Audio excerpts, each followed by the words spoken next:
সাদের কাজটা যদি শেষ করতে পারতেন, ময়না রাতে ঘুমাইতে পারে না।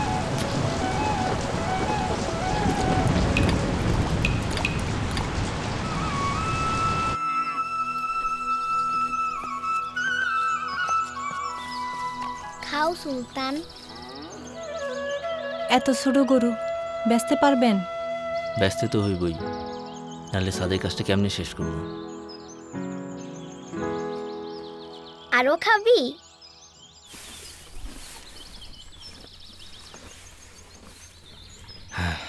বাজান, তুমি সুলতানের নিয়ে কই যাও?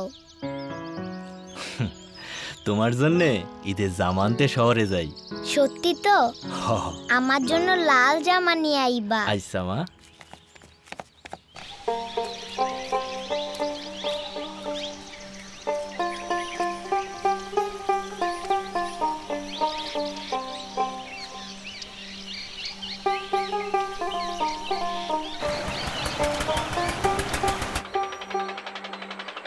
ভাই এইটাই না ছোট গরু ছোট পিকাবে।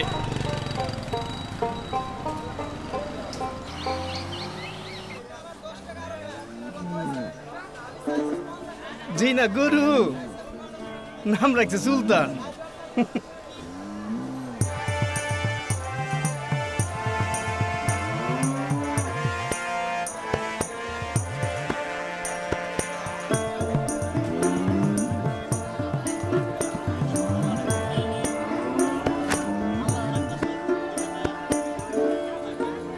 বাহ, গরুটা তো অনেক কিউট। এটা আপনার? হ মা, ওর নাম সুলতান। ওই হাসান সাহেব আসছে। হাটের বড় গরুটা কোন দিকে? সুলতান, সুন্দর নাম তো। হাটের সবচেয়ে বড় গরুটা হাসান সাহেবের হওয়া চাই। ভাই ওইটাই বড় গরু। ও এটাই, তাহলে এটাই নেব। হ্যাঁ দেখো। কিচ্ছু করবো না, ধরো। হাই সুলতান। সাবধানে দেখো বাবা, এবার আমরা সুলতানকেই নিব।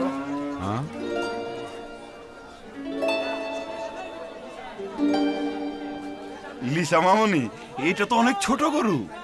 বাবা, কোরবানি পশু কি সবচেয়ে বড়ই হতে হয়? ছোট বড় তো বিষয় না, পছন্দের পশু কোরবানি দেওয়াই তো আসল কোরবানি, তাই না? হ্যাঁ তাই তো মামুনি। এত ছোট গরু নিয়ে মহল্লায় ঢুকলে পরে মান ইজ্জত কিছুই থাকবো না। বস ওইদিকে থামো চান মিয়া। আমার মেয়ের মুখের হাসিটা দেখেছো? তাই আমি ঠিক করেছি ওই সুলতানই হবে আমাদের এবারের ঈদের একমাত্র কোরবানির গরু। কি বলো মামুনি?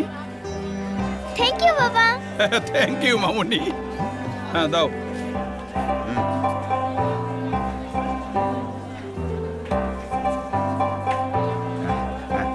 এটাই ঠিক হয়েছে।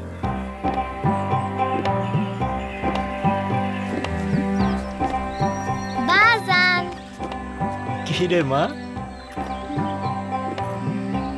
বাজান, সুলতান কই? মাগো, সুলতানরে তো কোরবানির জন্য বেচা দিয়ে আইছি।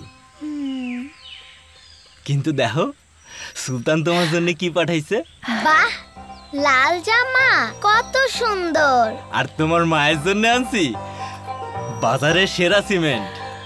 অহন ছাদের কাজটা কইরা ফেলাম, তাইলে বৃষ্টির পানি আর করবো না। প্রিয়জনের জন্য আমরা কি না করি, কেউ উৎসর্গ করে দিই আমাদের অমূল্য সম্বলের, কেউ ত্যাগ করি আমাদের অহংকারের। লোক দেখানো নয়, আদর্শ কোরবানি প্রিয় পশুকে সৃষ্টিকর্তার নামে উৎসর্গ করাতেই। চলুন কোরবানির প্রকৃত মহিমা ধারণ করি অন্তরে।